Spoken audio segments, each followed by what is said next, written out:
ناظرین، ملائیشیا میں برطانوی رائل ایئر فورس کے جہازوں نے ایسے خطرناک کرتب دکھائے کہ دیکھنے والے دنگ رہ گئے۔ برطانوی ہوا بازوں کی شاندار مہارت کا مظاہرہ آپ بھی دیکھیے۔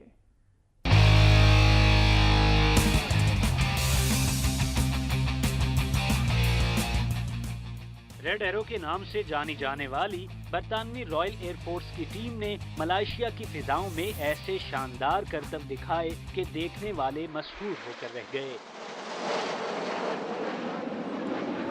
ان طیاروں کی گھن گرج تو خوفناک تھی ہی، لیکن ان کے حد درجہ خطرناک مظاہروں نے شائقین کو بھی ڈر کے مارے کانپنے پر مجبور کر دیا۔ فضائی کرتبوں کے اس مظاہرے میں سب سے خطرناک مظاہرہ وہ تھا جب مخالف سمتوں سے آنے والے دو جہاز اتنے قریب سے گزرے جیسے طیارے ابھی آپس میں ٹکرا کر زمین پر آ رہیں گے۔ 20 منٹ تک جاری رہنے والے اس فضائی شو میں ایسے کرتب دکھائے گئے کہ لوگ پلکیں جھپکنا بھول گئے۔ برطانوی رائل ایئر فورس کی ٹیم ریڈ ایرو کا 1965 میں اپنے قیام کے بعد سے مشرق وسطیٰ میں اپنی مہارت دکھانے کا یہ 52واں مظاہرہ تھا۔